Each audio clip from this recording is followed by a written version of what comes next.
Olá, seja muito bem-vindo a mais um O Varejista. Eu sou Rodrigo Maia, CEO da Go Now One, uma empresa do Gouveia Ecosystem. E como sempre, vamos falar de varejo, consumo, distribuição, hospitalidade, ambiente de negócios e hoje, especificamente, marketing digital, tráfego pago e todas essas, essas polêmicas sobre esse assunto ou esses gurus que dizem que sabe tudo sobre esse assunto e deixam a nossa cabeça empresário, pessoa que quer investir autônomo, deixa a nossa cabeça muito assim confusa. O que eu devo fazer? Como é que eu direciono meus investimentos? Mas principalmente, a pergunta que eu vou fazer para o nosso convidado, como é que eu tenho resultado? Porque ninguém mais aguenta falar de marketing digital sem ter resultado e este aqui, mais conhecido como eu, também. Então eu trouxe aqui Lúcio Catalani, CEO da Zoom Propaganda. Primeiro de tudo, Lúcio, muito obrigado por aceitar o convite, pela sua presença aqui no Varejista.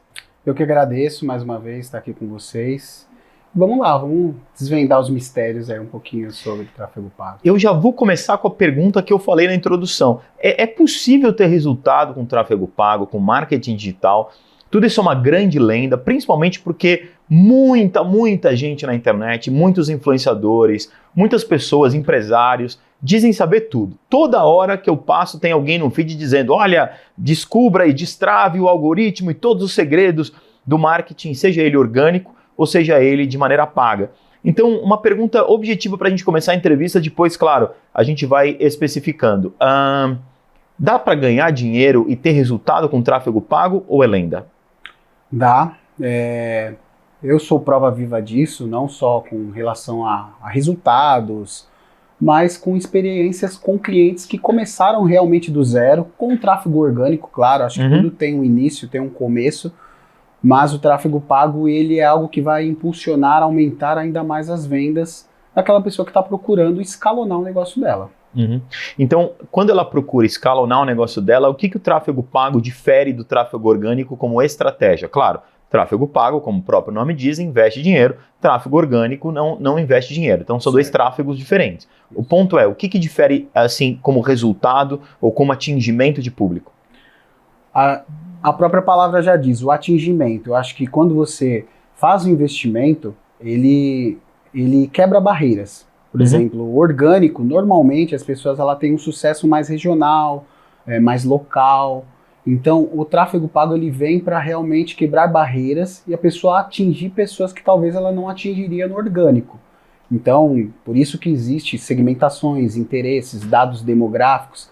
Você acha mesmo que o Facebook ele te pergunta, ou o Instagram, qual a data de nascimento, o que você gosta, as páginas que você curte à toa. Não, é porque alguém por trás, né, no caso um gestor de tráfego, ele consegue alcançar essas pessoas que têm esses interesses. E como é que ele tem essas informações e como é que isso chega? Porque eu vejo empresas que investem milhões que acabam deixando empresas que não têm esse budget, esse poder de fogo, muito para trás. Então você pega uma empresa, vou pegar um número redondo aqui para exemplificar, tá? Você pega uma empresa que investe R$1 milhão por mês em tráfego pago e uma outra empresa que investe R$5.000 de tráfego pago. A diferença de alcance é colossal. Essa empresa de R$5.000 consegue fazer venda? E eu estou imaginando as duas empresas no mesmo segmento, tá? Isso que eu estou querendo dizer. Ok. O que manda muito dentro de um tráfego pago, a gente chama de leilão.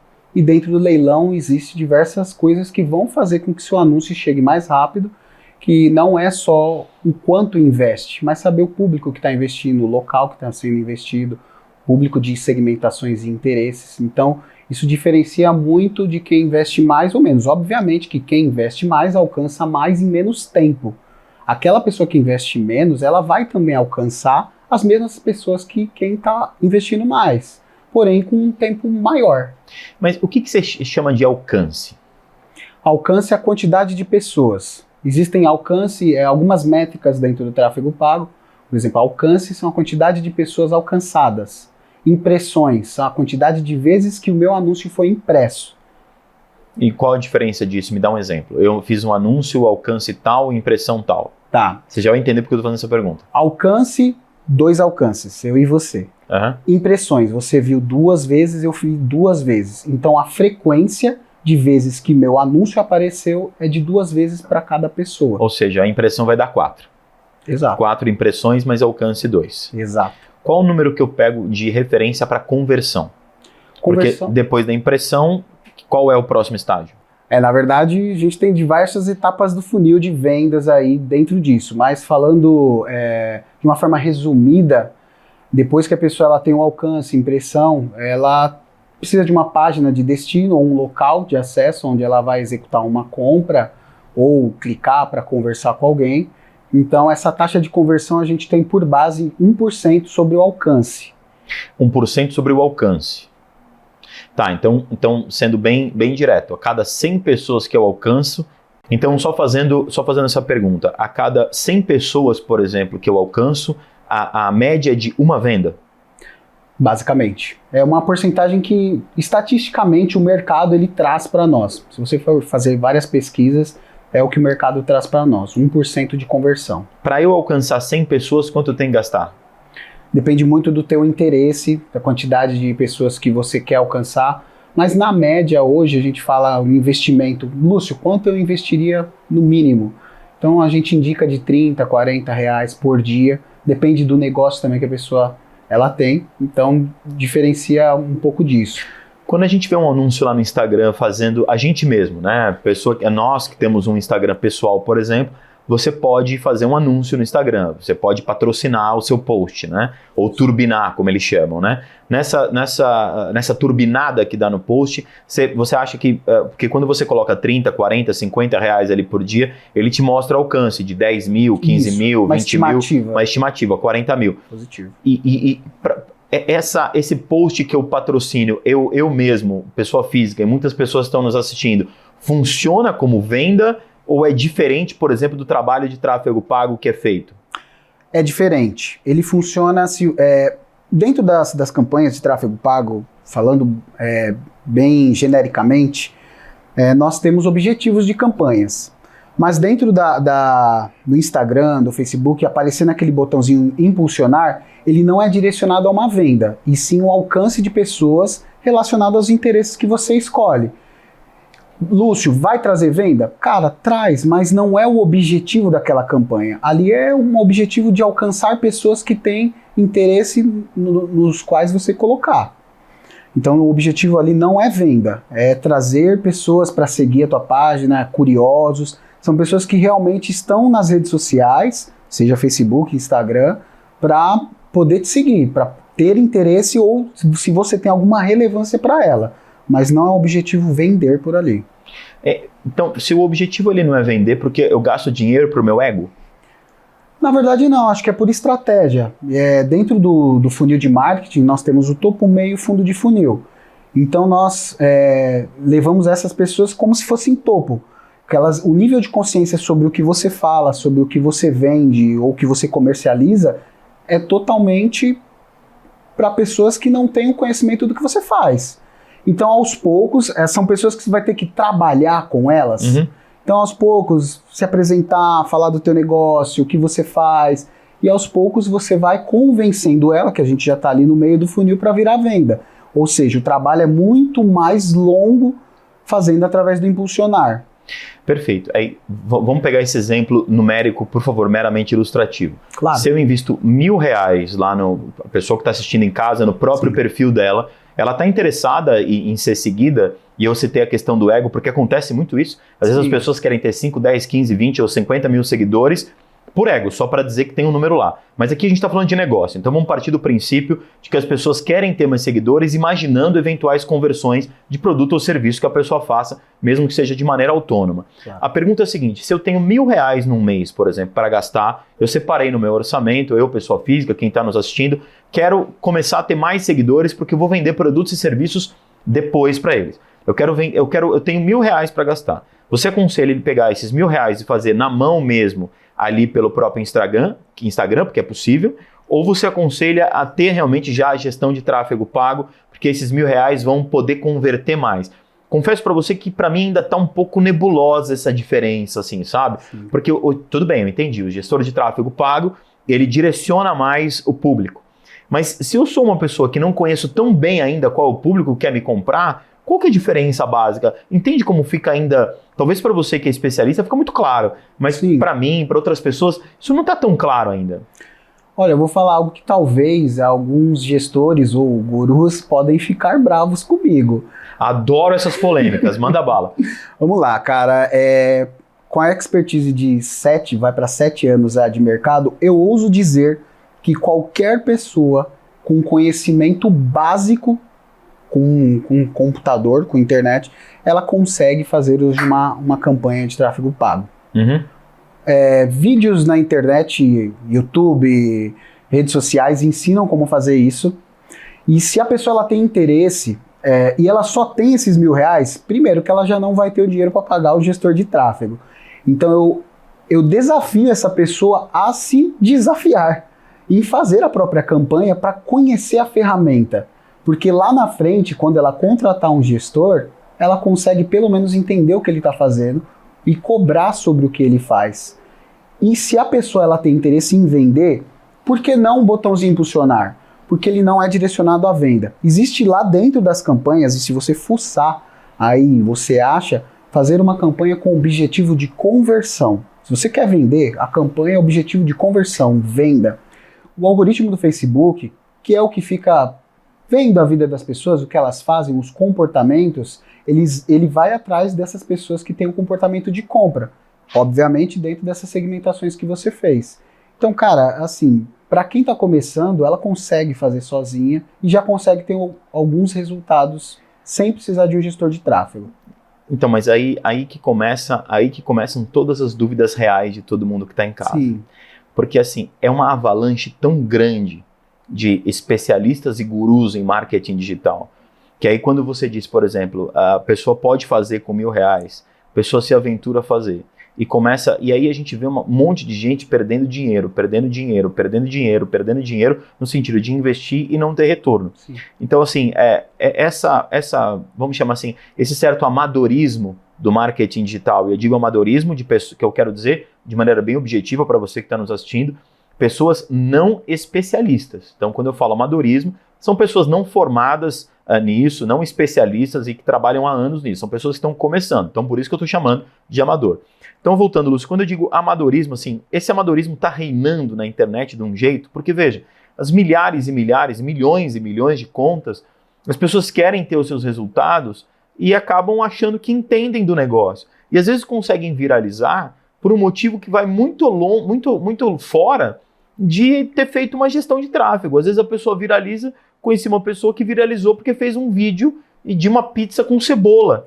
E ela falou, putz, eu gosto de pizza com cebola. Tô falando sério. Sim. E o vídeo dela ficou com milhões de seguidores, de repente, milhões de views, e de repente ela aumentou muito o número de seguidores e começou a postar curiosidades da comida que ela gostava. Então, eu gosto de cebola no arroz, eu gosto de tal tempero em tal lugar.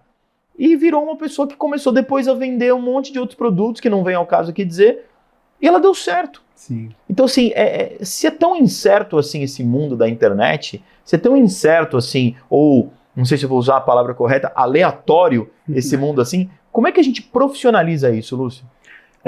Isso que você falou sobre viralização, eu acho que é muito tentativa e erro. Eu diversas vezes já tentei atender diversos tipos de clientes ou fazer coisas diferentes e por talvez destino ou uma força divina, eu encontrei um caminho a ser seguido, que é onde acho que as pessoas têm que tentar. É tentativa e erro. Talvez a pessoa que fez a cebola deu certo e fala, putz, esse é o caminho que eu tenho que seguir e eu vou fazer só isso. Então acho que é muito tentativa e erro. Como você não enfrentar esse amadorismo, né? Cair, talvez, num conto do vigário aí. Se fosse difícil, não teria um monte de pessoas tentando explicar e fazer com que você faça o seu primeiro milhão e, às vezes, muitas das vezes, a pessoa nem fez o próprio milhão. Isso acontece muito. Eu te ensino a ganhar 1 milhão, mas nunca fez 1 milhão na vida. Então, eu te ensino a vender curso, mas eu nunca vendi. Eu te ensino a sua empresa a ser lucrativa, mas a minha não é. Exato. Eu te ensino a ganhar 1 milhão, mas eu nunca ganhei. Isso é o que mais tem nesse mundo do marketing digital, por exemplo. Isso. E esse amadorismo leva, acho que eu vejo um pouco de inocência, muita inocência das pessoas hoje. que talvez não tenha esse conhecimento. Mas também fica a dica para quem está assistindo a gente, né? Se parece fácil, é porque tem alguma coisa errada, cara. Eu sempre aprendi isso. Nada vem fácil, não é uma coisa que as pessoas vendem como fácil, mas existem muitas etapas dentro do tráfego pago. Por exemplo, o que você falou sobre como viralizar. Não é só fazer uma campanha boa com interesses bons. Você precisa ter criativos bons. Não é qualquer vídeo que vai viralizar. Fazer muitos testes. São coisas dos bastidores que o gestor de tráfego talvez não abra de imediato. De falar assim, olha, cara, você vai ter que testar vários tipos de criativos, vários tipos de posicionamentos, um vídeo você falando no celular, um vídeo você mostrando a tua empresa, institucional. Inclusive, empresas que realmente tratam isso com profissionalismo, ele tem que mostrar um roadmap do que ele faz. Olha, você vai entrar na minha empresa, você tem a etapa tal. Primeiro mês nós vamos trabalhar com isso, segundo mês com isso. E deixar um nível de consciência de um cliente que não é de um mês para o outro, que ele vai conseguir ter resultados. Eu vou até então aproveitar esse gancho para te fazer uma pergunta que eu já tinha anotado aqui. Como é que você aconselha uma empresa do zero? Escolhe um segmento, vamos escolher o segmento que você quiser, venda de produto, venda de serviço, escolhe o que você quiser. O cara, pessoa, empresário, ele é autônomo, ele começou a empresa dele, então ele, com a própria empresa, contratou 2 pessoas para auxiliar em algum processo, e ele falou assim, bom, agora eu quero ir para as redes sociais, quero ir para as redes digitais, para potencializar aí a minha marca, para as pessoas me conhecerem, etc. Comecei o Instagram do zero, criei lá o meu Instagram da minha empresa, chamada 1234, pronto. Certo. Qual é o conselho que você dá para essa pessoa atingir uma relevância de seguidores? Porque tem aquilo, né? Por mais que tenha gente que fala assim, não, mas é ego ter muito seguidor. Mais ou menos, né? Porque se você entra na página de uma empresa, tem 300 seguidores, e se você entra na página de outra empresa, tem 30 mil seguidores, a de 30 mil você vai dar muito mais credibilidade do que a de 300. Então, não é só uma questão de ego. Mas volta lá a pergunta. Começou do zero. O que você aconselha? Primeiros passos. Seja bem didático para quem está nos ouvindo, por favor, Lúcio. Tá. O primeiro passo eu falaria sobre a identidade visual da empresa. Ter uma boa identidade visual que converse com a marca. Fazer, talvez, não contratar um profissional, mas fazer um estudo das cores, para que a marca dela tenha relevância. E como é do zero, cara, é você começar com pessoas que você conhece e que têm familiaridade com o assunto. Dizem que não é muito legal, mas seguir as pessoas que seguem os seus concorrentes é uma estratégia. Porque a pessoa vai falar, poxa, mas por que essa empresa X1234 está me seguindo? O que ela fala? E você identificou com um estudo de persona, de pessoas que seguem os seus concorrentes, que ela se interessa por aquele assunto. Então, pelo chamado curiosidade, ela vai pelo menos entrar no seu Instagram. Se você já tiver postagens que tenham relevância, fica um pouco mais fácil. Esse seria o primeiro passo. Eu não começaria sem o tráfego pago hoje. Acho que o crescimento orgânico, nós temos uma agência de publicidade e nós vemos que o crescimento orgânico ele é muito difícil. Então, se você puder começar já com o tráfego pago, é o melhor caminho, seria o melhor caminho. Eu vou fazer uma pergunta um pouco provocativa para você. É uma coisa que eu penso muito, então eu vou colocar aqui um pensamento meu, dividir aqui com o público, e você me diz o que você acha. Tá. Eu vejo muitos empresários, né, e agora eu vou para a parte do empresário, e aí você me aconselha como especialista em marketing digital e tráfego pago, ok? Certo. Eu vejo muitos empresários dizendo assim, eu quero vender um produto ou um serviço, vamos de novo nesse exemplo bobinho que a gente fez aqui, da 1234. E ele fala muito de propósito, tem que ter um propósito, tem que ter um propósito, tem que ter um propósito, e não acho que não tenha que ter. Para mim é fato que tem que ter. Mas eu vou colocar um mas aí, né? O que eu vejo hoje é que as pessoas pensam muito as empresas, pensam muito as suas possibilidades de negócio, mas não pensam para mim, e aí que eu transfiro a pergunta para ver a sua opinião a respeito, não pensam na venda. O que eu quero dizer? Eu tenho um propósito lindo, eu quero fabricar canecas porque o meu propósito é fazer as melhores canecas, né? São 2, 3, 4 canecas, as melhores canecas do mundo, e realmente canecas que deixem a pessoa se sentir melhor em casa, né, aconchegada aquela caneca que você gosta, personalizada, enfim, de um material resistente, etc, etc. Nosso propósito é entregar, sabe, todo o lado emocional por meio dessas canecas. Só que, por mais que eu, o empresário, ache isso, eu não tenho necessariamente um público que compre isso. E a pessoa não pensa na venda. Fica pensando no propósito, que é importante, mas não pensa na venda. E aí faz empresa cheia de propósito que não vende. Sim. Você acha um exagero da minha parte? Você acha que eu estou sendo muito cético? Ou tem a ver? Tem. A gente já teve alguns problemas bem parecidos, porque às vezes ela se foca tanto no sonho dela em ter a empresa do jeito dela, porque é algo que ela gosta, e se esquece para quem que ela tem que vender de fato. Eu acredito muito que a pessoa, quando ela vai construir uma empresa, ela precisa pensar não só no propósito, mas numa dor que ela vai resolver da outra pessoa e não dela. Afinal, ela tem que resolver dores não pro próprio ego. Eu tenho um sonho de ter uma empresa de caneca. É isso. Esse é o ponto que eu quero muito conversar com você. O sonho de ser empresário, por exemplo, eu vou te dar um exemplo que eu sempre tive e que eu vejo hoje que esse modelo é fracassado em vários níveis de empresas. Livraria.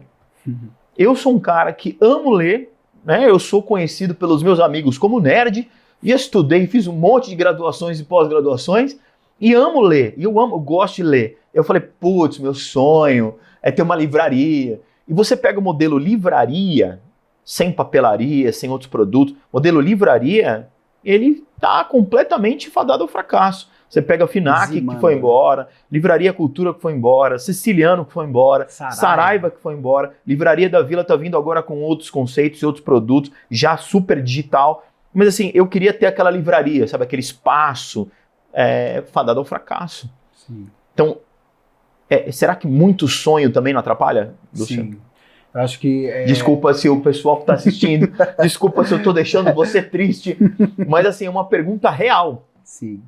Eu acredito que sonho, propósito, eu acho que é muito pessoal. Mas se você não olhar para o teu cliente e resolver dores, você está fadado ao fracasso. Eu penso dessa forma. Acho que quando você vende um produto, você precisa pensar em o que ele vai solucionar. Por exemplo, essa caneca, o que ela vai te ajudar? Ela tem um liquidificador ali dentro que para quem toma o shake de manhã, você joga lá e ela mistura. Opa, você está resolvendo uma dor, eu não preciso ligar o meu liquidificador. Uhum. Agora já é um produto diferente. Então, pensar em soluções de dores. Sonhar menos para você e sonhar mais para os outros. Eu acho que esse é o ponto. Sonhar menos para você e mais para os outros. Não adianta hoje, e por que eu dei essa volta e chego e retorno aqui para o marketing digital? O que eu sinto? Que tudo isso que a gente conversou, as pessoas confundem muito esse nosso sonho, nosso que eu digo de quem quer ser empresário, né? Sim. Nosso sonho com o sonho dos outros. Quando você é empresário, você tem que resolver o problema dos outros e não necessariamente o problema seu ou o seu sonho.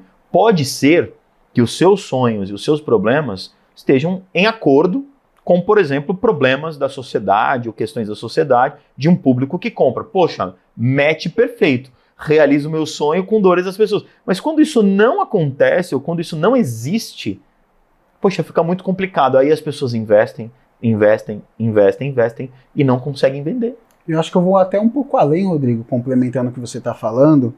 Esse ano eu já participei de um evento e a palavra que mais a gente ouviu dentro desse evento foi narrativa e comunidade. Narrativa e comunidade. Narrativa, comunidade, CAC, custo por aquisição de cliente, e o LTV, Lifetime Value. E as pessoas, clientes, pessoas que eu converso, elas são preocupadas o tempo todo só vender e não estudar os próprios dados, não reter clientes, que é o que ela mais tem de valioso. Pô, Lúcio, mas eu não vendo um produto que tem recorrência. Cara, pega outro produto. Vamos atrás de outra solução para aquele determinado público. E esse é o ponto, né? Vamos atrás de outro produto que as pessoas queiram comprar e consumir. E não que eu tenha o sonho de vender e comercializar. Exato. Essa falta de equilíbrio hoje, ela é fundamental, ela é muito relevante na hora de você saber se é viável ou não viável um negócio. E as pessoas esquecem disso, Lúcio. Sim. E aí vão para a internet achando que se eu investir 50 mil reais por mês em mídia, portanto eu vou ficar rico e perde 50 mil, né? Um tiro no pé que o empresário pode dar é ele procurar saber quais produtos ele pode vender em pesquisa com o cliente dele. Porque às vezes a vontade do cliente também não é o que vai fazer o teu negócio evoluir. Vou te dar um exemplo sobre moda. Nós atendemos diversos clientes de moda feminina e alguns clientes nossos caíram na besteira de perguntar, pessoal, o que vocês acham do que nós podemos produzir? E uma meia dúzia ou outra respondeu sobre um produto. Encalhou. Foi lá, produziu, maquinário, costura, encalhou. Então você precisa entender o teu público, você precisa entender qual a retenção que você teve. Quanto é que esse cliente, às vezes, por exemplo, entrando no mérito de quanto é que esse cliente custou para mim? Ele custou R$50, hipoteticamente falando. Mas quanto ele deixou para você ao longo da vida dele dentro da tua loja? Que a gente está falando de LTV. Uhum. Então, muito empresário, e eu falo com propriedade, 90% dos empresários que nós atendemos, eles não sabem o que é o custo de aquisição por cliente. E aí é aquela conta que a gente começou a fazer, né? 100 de alcance, estatisticamente uma venda. Para eu fazer 10 vendas, eu tenho que alcançar 1.000. Para eu alcançar 1.000, eu vou ter que botar tanto. Para botar tanto, eu tenho que ver se essas 10 vendas que virão de 1.000 retornam aquilo que eu vou colocar para 10 mil. E aí você tem o custo de aquisição para o cliente. A pessoa não faz essa conta. Eu fecho 10 vendas, obviamente aqui é só um exemplo, fecho 10 vendas de R$10. Então eu ganhei R$100 com 10 vendas. E eu, para conseguir alcançar 1.000 pessoas, por exemplo, eu gastei, R$5.000. Não compensa você fazer. Quebrou, ou seu produto está barato demais, ou seu produto não é bom, que você quebrou. Entra também no mérito da pessoa ela não ter um markup, ela não saber fazer uma precificação correta. Entra também no ticket médio dela. Uhum. Então você está entendendo como é que é muito mais profundo, não é só fazer tráfego pago. É isso. Eu acho que a nossa entrevista agora que chega ao final, né? Que eu já te agradeço, acho que a nossa entrevista aqui, falando com o público, assim, o grande recado é, não adianta você achar que tráfego pago e marketing digital vão resolver os seus problemas se você não entender não apenas o seu público, nesse sentido de, eu vou entender o meu público. Não. Quais dores eu posso resolver e se o produto que eu realmente, ou o serviço que eu realmente quero comercializar, se ele tem hoje relevância para você encontrar público para comprar. Então, antes até de falar o meu público, estudar o meu público o que eu vou vender, o que eu vou comercializar, produto ou serviço, hoje é relevante na sociedade? A sociedade quer consumir, determinados nichos querem consumir. Se você não tem essa resposta, não adianta você gastar rios de dinheiro com marketing digital. Resume bem a nossa entrevista? Perfeito. É isso aí. Lúcio, muito obrigado pela sua presença. Obrigado. Espero que você volte mais vezes aqui para conversar com a gente. O Varejista volta daqui um minutinho depois do intervalo. A gente vai continuar no mundo digital. A gente vai falar sobre B2B, e-commerce e algumas estratégias de inteligência artificial depois do intervalo, tá bom? Um minutinho, o Varejista já volta. Obrigado, um abraço.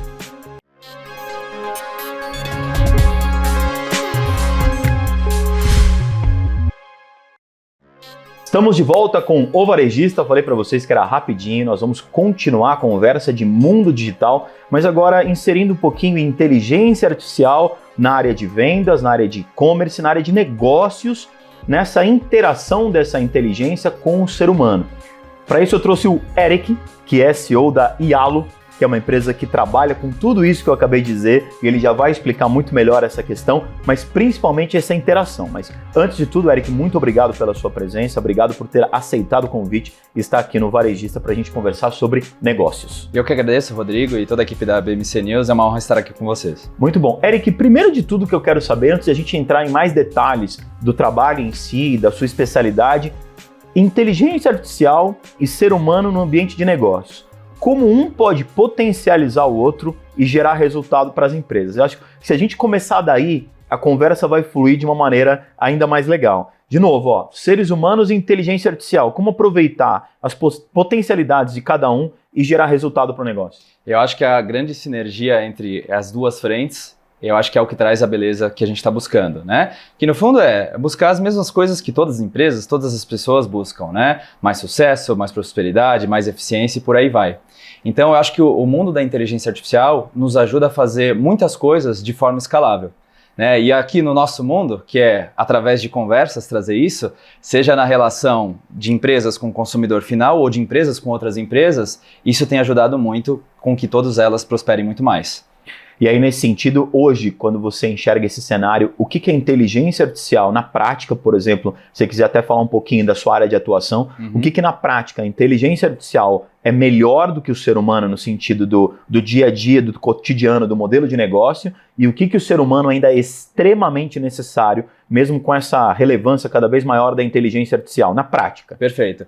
O meu mundo hoje está muito pautado em inteligência artificial conversacional, né? E aí, trazendo um exemplo aqui, isso cada vez está no nosso dia a dia, nas relações com as empresas, mas eu vou trazer algo muito relevante. Hoje a gente tem grandes empresas de bem de consumo fazendo a sua relação com pequeno e médio varejo de uma forma, né? Então, lá atrás se pensava que o mesmo martelo vai servir para todo mundo, então imagina essas empresas de bens de consumo, vou trazer aqui como pano de fundo, né? Relacionando com o varejo. Varejo tem suas particularidades. Então, no momento que você vai falar com um grande varejista, existe um formato, né? Então, você tem os seus key accounts, que são os seus vendedores, os seus portais, mas como é que funciona a outra metade do consumo, que é o pequeno e médio varejo? São as lojas de vizinhança, né? O varejo de vizinhança. Então, você depende de milhares de vendedores para fazer esse tipo de jornada. Então, com a inteligência artificial, o que a gente faz não é substituir o trabalho desses vendedores, mas é trazer mais inteligência para esse trabalho e para o cliente que está lá na outra ponta. Imagina a Dona Maria, que é dona daquele pequeno varejo, do empório, do mercado de até 5 checkouts, né? Ou o seu Luiz. Imagine ele interagindo com essa empresa. Então é aí com inteligência artificial que a gente começa a potencializar o trabalho daquela força de vendas daquele vendedor com aquele cliente. Mas, nesse sentido, o quanto custa? Porque quando você fala uma inteligência artificial dessa, é óbvio que eu não estou falando o quanto custa no sentido do valor absoluto de quantos reais. Claro. A minha questão é o seguinte, você pega, por exemplo, o pequeno médio varejista e falou do negócio da Dona Maria de 5 checkouts. Legal. Quando ela ouve você falando, não apenas a Dona Maria, mas vários empresários que estão nos ouvindo e que não são os gigantes varejistas, não são uma Magalu, Pernambucanas, Riachuelo, entre grandes outras marcas, e que escutam você falando isso, muitas vezes estão num shopping, ali uma loja num shopping, suando para conseguir desenvolver, ouve você falando isso e fala, cara, eu queria muito isso no meu negócio, mas, putz, trazer uma inteligência artificial para o meu negócio não vai parar de pé, porque eu não vou ter dinheiro para conseguir financiar isso. Isso já mudou muito? Ou seja, a inteligência artificial nesse sentido já está muito mais acessível? Mudou muito. No caso até do que a gente vem fazendo, que é usar a inteligência artificial através do WhatsApp para fazer com que tudo isso gire, né? Tá muito mais acessível. Então hoje, como é que eu estou resumindo esse tipo de tecnologia, né? Vai nas mensagens que eu vou mandar para aquele varejista, por exemplo. Então eu, como uma grande empresa de bem de consumo, qual é a melhor mensagem para você? A indústria falou que digitalizou esse processo do vendedor ir visitar as lojas e tudo mais, criando os portais, os aplicativos e tudo mais, né? Mas vamos pegar como média. Hoje, um vendedor, quando vai visitar uma loja de vizinhança, ele tem entre 6 e 12 minutos. Vamos cravar aqui 10 minutos para uma análise mais fácil? A indústria falou que digitalizou essa relação. Só que o que ela fez? Ela fez portais para tirar pedido, portais e aplicativos. Só que o mundo é mais do que isso. O vendedor, quando vai lá falar com o seu Luiz e a Dona Maria, ele vai falar qual é o melhor mix para aquela loja, o que está vendendo nesse CEP, por exemplo, na sua cidade, para ajudar que a Dona Maria venda mais, né? Então tem uma série de coisas. Se a gente pegar os 10 minutos da visita daquele vendedor, a indústria com esses portais só digitalizou 2. Com a inteligência artificial no mundo conversacional, fazendo isso no WhatsApp, a gente digitaliza os 10 minutos. Que é levar o conteúdo, o mix correto. Dona Maria, vi que as lojas da sua região estão vendendo muito desse determinado produto. E a gente viu que você não comprou ele no passado. Você não gostaria de tentar? Quer ver um mix sugerido? Mas tudo isso que você está dizendo, eu estou aqui interagindo contigo até para o pessoal de casa entender, mas tudo isso que você está dizendo é a inteligência artificial fazendo. Isso. Essa interação, esse tipo de pergunta que você está dizendo é pela inteligência artificial. Exato. E fazendo isso chegar na ponta através do WhatsApp, que é o que a gente faz no mundo conversacional. E onde entra o vendedor nessa história? Só para eu entender melhor e, claro, quem está assistindo. O vendedor, então assim, esse cliente tem vários pontos de contato, né, com essa empresa. Um pode ser o vendedor, o outro pode ser um portal e o outro pode ser esse canal conversacional. Esse canal conversacional está levando muito. Basicamente, você está tendo aquele vendedor 24/7. Só que eu não trato isso de forma separada. Eu tenho que tratar o cliente, independente do qual é o canal, da mesma forma, que tudo isso esteja alinhado. Então, o vendedor é parte fundamental disso. O cliente faz a compra no WhatsApp, por exemplo, essa venda é remunerada para o vendedor. Ela é contabilizada para aquele vendedor. Posso te dar um exemplo prático? Claro. Vamos lá. até para a gente continuar esse raciocínio. Eu vou te dar um exemplo que aconteceu comigo recentemente. Eu tenho 2 filhos em casa, né? Eu crio os meus filhos sozinho, e muitas vezes eu preciso pedir marmitas para conseguir dar conta. Às vezes eu mesmo faço comida, às vezes eu peço marmita, e aí estou falando isso porque eu fui solicitar numa empresa, né, XYZ, não vem aqui o caso, o nome, mas uma empresa dessas pequenas / médias, que fazem marmitas ali no bairro onde eu moro, e aí eu fui solicitar e eu queria, e quando eu comecei a falar pelo WhatsApp, claramente era uma inteligência artificial, tá? E aí eu comecei a falar com a inteligência artificial, até aí tranquilo, só que na hora de fazer a compra, a inteligência me sugeriu lá alguns pratos específicos. E eu queria saber se um combo tinha determinado desconto, né? Porque ela sugeriu pratos mais saudáveis, pratos com massa, pratos com carne, normal. E eu fui fazendo a escolha. Na hora que eu fiz a escolha toda, obviamente que deu um valor X, sei lá, R$300. Muito bem, deu R$300. Eu falei, poxa, mas eu quero fazer essa compra, vocês não têm algum combo que possa me vender isso? Não conseguiu progredir a conversa daí. Porque eu não sei se é uma falha da inteligência. Por exemplo, caiu no looping e aquele que não resolveu o teu problema. Isso, e aí quando eu falei do combo, voltou assim, você deseja pedir carne e frango, não sei o que. Eu falei, não, gente, eu quero um combo. Eu quero um combo para saber, porque todas as lojas que você compra, por exemplo, marmitas, normalmente eles fazem isso. Você tem uma venda separada, então uma unidade custa, sei lá, 20, 25, R$30. Só que se você compra 10 unidades, é um preço, você compra 20, só que era uma loja que eu já tinha comprado algumas unidades, então eu já conhecia e sabia que era bom. Então eu não queria comprar só 5, 10 como eu comprava, eu queria comprar 20, 30, porque é congelado, eu já deixo lá por um tempo. Ela não conseguiu falar comigo, cara. Muito por conta de que esse conceito vinha dos chatbots no passado. Eu acho que esse mercado evoluiu muito, né? Então a gente tinha os chatbots que tinham fluxos automatizados de atendimento e muitas pessoas caem em looping. Eu mesmo, como consumidor, caí em vários loopings, né? Nós, como empresa, a gente evoluiu muito esse conceito. Chatbot é um pequeno pedaço do que a gente faz hoje, né? Novamente, a inteligência artificial conversacional é algo muito maior do que isso. Porque eu entendo aquele cliente, eu entendo as necessidades, mas não só daquele cliente, daqueles outros perfis de clientes que podem ter o consumo ou o padrão de consumo similar ao seu. E, em caso de que ocorresse um problema desse, né, a jornada do cliente, ela não é sempre previsível. Pode ter um problema como esse ou uma nova jornada. Ou outro que a gente não pensou. Existem hoje mecanismos para você fazer um transbordo humano.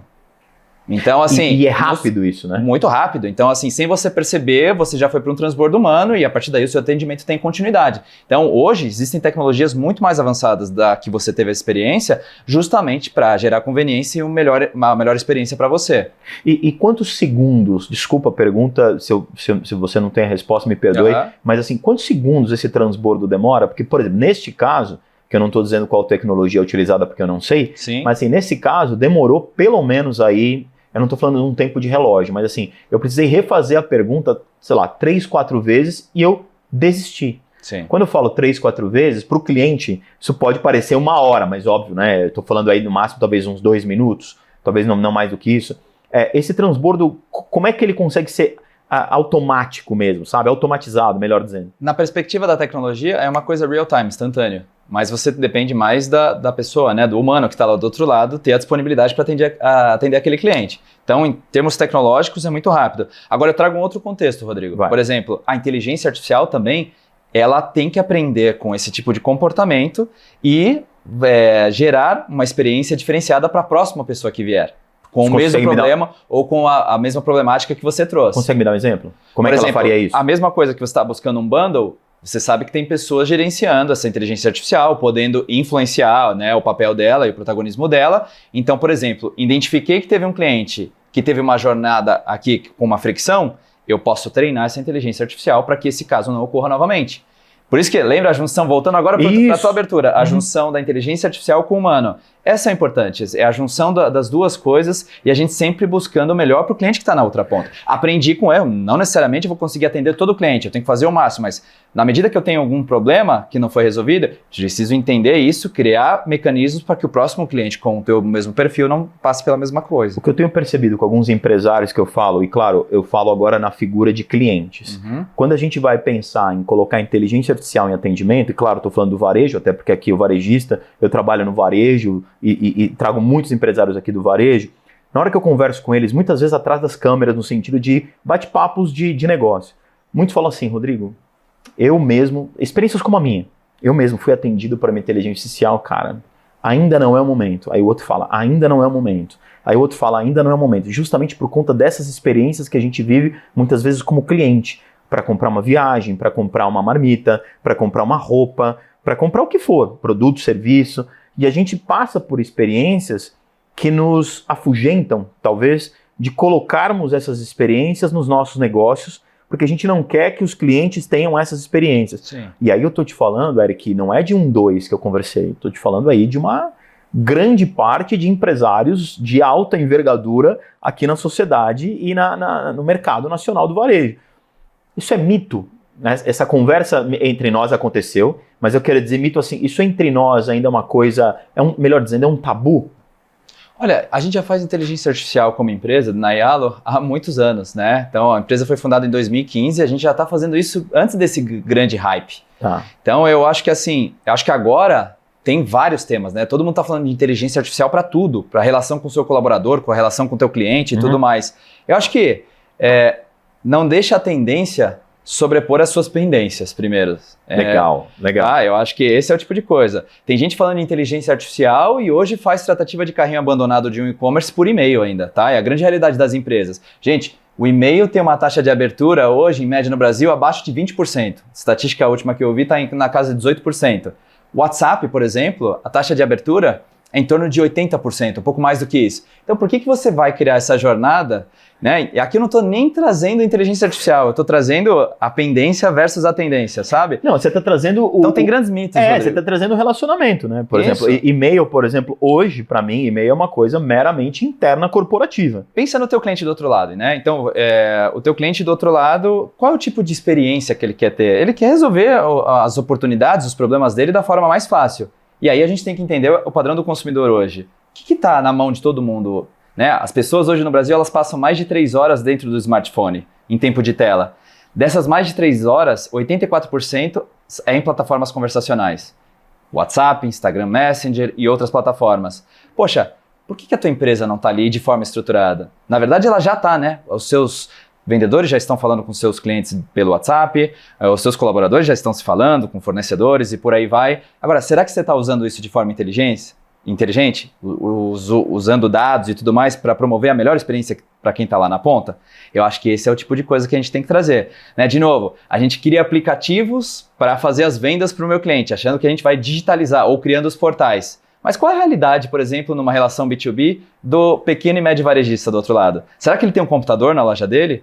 A triste realidade do nosso Brasil não tem um iPhone, um Samsung ou um Motorola de última geração lá. Eu faço rota às vezes, né? Como líder da empresa, eu tenho que fazer rotas, eu tenho que entender o varejo para entender o cliente do meu cliente. Essa é a realidade. Então, assim, não adianta fazer o aplicativo mais sofisticado, o portal, se a realidade daquela pessoa é o WhatsApp, não tem nem mais espaço para instalar um aplicativo. Então, eu acho que você tem que pensar nas jornadas para gerar a melhor conveniência para aquele teu cliente. E agora, com inteligência artificial, você consegue trazer personalização, até a hiperpersonalização de forma escalável, muito mais fácil, muito mais acessível do que antes. Nesse sentido que você falou dessa questão conversacional, 3 horas por dia com o celular na mão, 84%, você falou, por cento do tempo em relações conversacionais, ou seja, Instagram Messenger, WhatsApp, entre outras ferramentas. O quanto disso hoje, quando a gente vai para varejo, quando a gente vai para venda de produto, venda de serviço, o quanto que essa relação conversacional de venda incomoda as pessoas? Esse é um ponto delicado, esse é um ponto polêmico, mas eu não posso fazer uma entrevista com você sem citar isso. Porque quando a gente faz uma espécie de transição, não sei se você vai concordar comigo, até pouco tempo atrás, eu não sei precisar em meses ou anos, o telemarketing nos atazanava no telefone. Isso ainda acontece. Depois foi criado um site que você pode colocar lá o seu telefone, o Não Perturbe, você vai lá para proibir as ligações para você. Aí veio o LGPD para deixar as coisas muito bem centradas nesse sentido, para as empresas como um todo pararem de incomodar os seus clientes. Sim. Perfeito? E agora a gente tem o WhatsApp, que também está relacionado ao LGPD, a gente sabe disso, mas a gente ainda recebe muitas dessas, vamos chamar assim, ações das empresas para nos oferecerem produtos e serviços. Como é que você enxerga hoje essa realidade? para não virar um novo telemarketing que fica me ligando o dia inteiro e ser interessante e atrativa essa conversação que pode gerar venda. Tá, você citou o ponto de ser interessante e atrativa, né? Eu acho que o grande segredo para que esse canal não se torne, não vá pelo caminho que um e-mail, um SMS ou até a telefonia foi, é que ele seja interessante e não interesseiro. Tá? Então é pensar nas necessidades e oportunidades do seu cliente e saber comunicar, né? Nós como empresa, a primeira etapa de toda a nossa jornada é obter o opt-in, o aceite do cliente para que a gente consiga interagir ali. O que muita empresa faz? Mandar uma promoção logo de cara para o cliente. Será que essa é a melhor jornada? Será que essa é a melhor primeira mensagem? Então o que a gente tem colocado hoje às vezes pedir, Rodrigo, no final da tua jornada, eu posso mandar o cupom fiscal, a nota fiscal por WhatsApp para você e a partir de agora você consegue ter todo o controle de tudo que você teve relação com a gente? Sim. Mas isso você disse, por exemplo, ele começando a jornada na loja física. Pode ser em qualquer canal. Tá. E aí, no final da jornada, eu perguntar, eu posso te mandar a nota fiscal por WhatsApp para que fique mais fácil o teu gerenciamento? Se o cliente falar assim, e essa é uma jornada muito fácil de opt-in que a gente tem com alguns clientes, tá? Seja no B2C ou no B2B. Cliente falando sim, é uma maneira fácil. Ele viu aquele canal como interessante e não interesseiro. Não quer empurrar um produto para você. Tá, então eu vou fazer uma pergunta mais direta, inclusive para todo mundo que está nos assistindo. Comecei aqui um negócio, ou mesmo já tenho um negócio, quando eu digo comecei no sentido da jornada conversacional usando WhatsApp, inteligência artificial. Isso que eu quero dizer com comecei, tá? Certo. O que você aconselha a esses empresários a começar essa jornada de inteligência artificial dentro do WhatsApp como ferramenta conversacional de relacionamento e, claro, de venda? Sim. Eu acho que é pensando muito em como gerar conveniência para o teu cliente, como impactar comportamento de forma que aquilo leve valor para o teu cliente, mas para a tua empresa também, que te aproxime dos seus resultados. Né? Então, por exemplo, o vendedor quando ia presencialmente na loja, na relação B2B, ou o vendedor num shopping quando você entra numa loja, ele te leva conteúdo, ele não está ali para tirar um pedido. Olha esse produto está agora na moda, essa cor é tendência, esse tipo de coisa. Se esse canal começa a falar levando esse tipo de engajamento que vai impactar comportamento de forma positiva, esse é o grande segredo. Então, a minha recomendação é que todo mundo se preocupe na jornada do cliente tentando impactar uma melhor conveniência para quem está lá na ponta. Né? De novo, não é promoção já tentando jogar ele para o catálogo para que ele faça o checkout. Né? Muito do mundo de e-commerce como a gente pensa. Não, como que eu consigo trabalhar conteúdo, engajamento para que aquilo vire venda em algum momento? Você consegue me dar um exemplo prático de como seria esse início, assim, tipo de mensagem, essa? Vamos lá, eu vou trazer uma relação B2B, tá? Então imagina uma grande empresa de refrigerantes e bebidas fazendo a execução dela no canal para o pequeno e médio varejo. Ou seja, vai colocar refrigerantes, sucos... Não é essa empresa vendendo para grandes supermercados, é vendendo para as mercearias, para aqueles padarias... pequenos e médios que pequeno você e médio falou. varejo, Legal. Né? Trazendo, acho que é o pano de fundo aqui, como conversando com um varejista. Perfeito. Ali começa por obter o opt-in. Então a gente cria um canal, uma jornada. Então a primeira mensagem que eu vou chegar até você, primeiro eu preciso ter o teu número, certo? Claro. Então os seus vendedores são algo extremamente importante nessa jornada, porque eles já estão naquele ponto de venda. Então eles podem ajudar que a gente tenha aquele número e consiga fazer a primeira mensagem para obter o opt-in. Então ali é uma jornada para te oferecer um mix, você, por exemplo, explicar o que está mais saindo naquela cidade, naquela região. Olha, a temperatura média do estado de São Paulo estará acima dos 30 graus na próxima semana. A gente viu que o seu estoque de água e refrigerante está baixo, ou que você não compra isso há muito tempo. Vi agora que você não testou nunca os novos refrescos que nós temos aqui. Não gostaria de um mix sugerido para você testar isso na sua loja? As lojas que estão testando no seu bairro, elas estão tendo umas vendas acima da média nas últimas semanas. Olha que conteúdo legal. Muito legal. Eu não quero empurrar produto, eu estou ajudando a Dona Maria a fazer o sellout. Eu achei ótimo. E a minha pergunta é, esse conteúdo que você citou pela inteligência artificial? Pela inteligência. Eu posso fazer isso de forma que eu imputo a estratégia e executo com uma mensagem que eu criei, ou à medida que eu vou conhecendo o perfil daquele cliente, daquela região ou daquele pool de clientes, eu consigo identificar comportamentos e, através da inteligência artificial, mandar mensagens. Exemplo, a temperatura média, vi que você não tem refrescos ou sorvetes. Exemplo, olha, as lojas do seu bairro estão vendendo muito esse produto. Ou, simplesmente, eu ter o vendedor 24/7. Por que não ter um canal que você faça perguntas sobre tudo que você tem dúvidas sobre a minha empresa e eu te respondo imediatamente?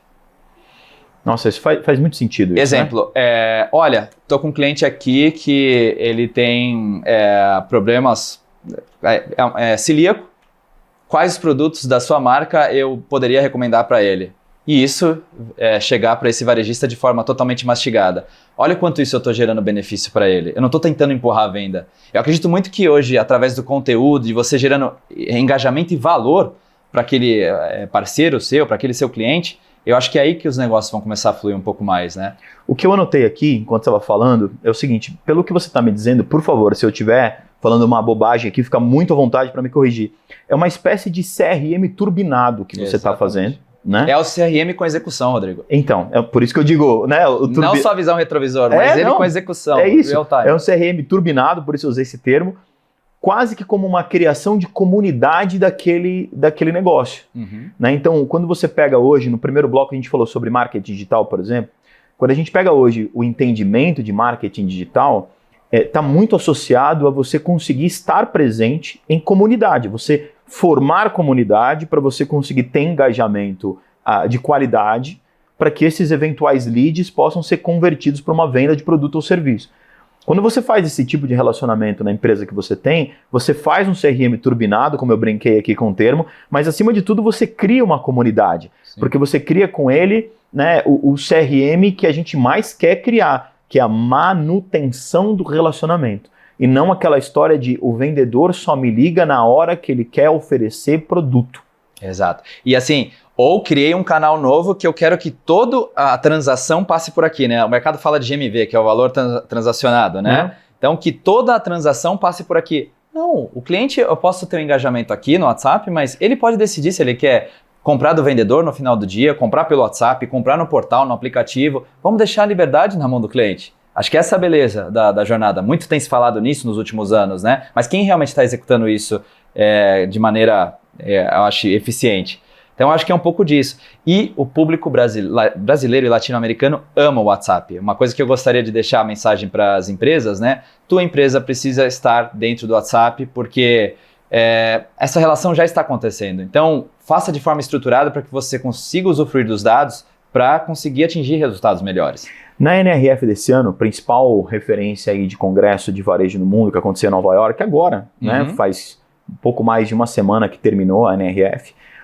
Todos os executivos do varejo, os principais executivos estavam lá e a gente viu que a NRF deixou muito claro, né, pelas suas colocações em relação ao conteúdo, nos últimos 2 anos falou muito do human centricity, né? Ou seja, o ser humano no centro de tudo. Este ano, esse tema foi substituído, vamos chamar assim, em sua maioria, não em todos os lugares, mas em sua maioria sobre a utilização da inteligência artificial e de soluções automatizadas para o varejo funcionar de uma forma mais eficaz. O varejo sofre muito com carência de mão de obra, você sabe disso. Sim. O turnover muito alto, o setor mais alto de turnover que tem no Brasil é o varejo. E dentro disso, isso tem um custo, né, tanto de turnover, entrada e saída pelos motivos óbvios trabalhistas, mas também de você, e aí é isso que eu anotei aqui para formular a pergunta, treinar vendedores para isso. Quando você bota essa equação toda, esse ser humano, ele fica, a conta na hora do final do dia, ela pesa muito. E aí os empresários viram na NRF o quanto que a inteligência artificial bem utilizada pode ser mais eficaz. Mas, como você disse, foi o objeto do começo do nosso papo, sem substituir o ser humano. Como é que você enxerga o principal congresso de varejo, o principal encontro de varejo do planeta, já falando muito mais de inteligência artificial do que ser humano? Como é que você enxerga esse cenário que eu acabei de te mostrar? Eu acho que não é mais uma tendência, é a realidade, né? Como é que eu consigo aplicar nisso? E eu acho que assim, e não só olhar aquilo para gerar mais eficiência, né? Então, aí eu pensar nos meus processos, eu acho que isso foi abordado também de forma produtiva dentro da NRF, que é não só para otimizar as suas operações dentro da empresa, mas como gerar melhor conveniência para o ser humano que está do outro lado. O ser humano é o cliente, é o teu colaborador e todo mundo que você está impactando, né? Então, acho que essa é uma forma de pensar que eu acho que é muito importante. E, de novo, não é mais uma tendência, tem várias coisas, acho que as pessoas não podem se perder nessa jornada, porque o tema inteligência artificial é muito amplo. Eu acho que quais são os quick wins, né? As frutas baixas que eu consigo pegar agora e aplicar no meu negócio para gerar uma melhor experiência. E aí, para a gente finalizar, acredite, já passou meia hora da nossa entrevista. Para a gente finalizar, como é que você entende a importância de treinar a minha mão de obra humana para que toda essa conexão entre inteligência artificial e seres humanos realmente dê um resultado positivo na prática do meu relacionamento com o cliente? Fundamental, e não só treinar, mas comunicar de forma adequada, né? Então, à medida que você vai colocar uma inteligência artificial dentro da sua empresa, por exemplo, numa relação B2B, que eu vou até a ponta conversar com o teu cliente e vou habilitar um commerce conversacional ali com ele. Você precisa comunicar bem isso para o teu vendedor. O teu vendedor tem que acreditar que aquilo é bom para ele. Vai gerar mais resultado e performance também. Então, eu acho que não é só treinar, mas essa comunicação é fundamental para tirar qualquer tipo de ruído e que você consiga emplacar uma jornada que todo mundo abraça. Sem todo mundo abraçando essa estratégia, provavelmente ela não vai dar certo. Eric, muito obrigado. Eric, que é o CEO da Yalo, uma empresa que trabalha com toda essa lógica de raciocínio da inteligência artificial como uma ferramenta conversacional de venda. Muito obrigado pela sua presença. Meu convite já está estendido para você voltar aí numa outra oportunidade para a gente trazer mais números desse mercado e como isso tem sido eficiente para o varejo, tá bom? Obrigado pela sua presença. Eu que agradeço, Rodrigo. Muito obrigado. Esse foi O Varejista, eu sou Rodrigo Maia, CEO da Go Now One, uma empresa do Gouveia Ecosystem, mais um programa super especial sobre mundo digital para você entender o ambiente de negócios do varejo e também, por que não, de outras áreas. Uma boa semana para você, até a próxima, um abraço, muito obrigado.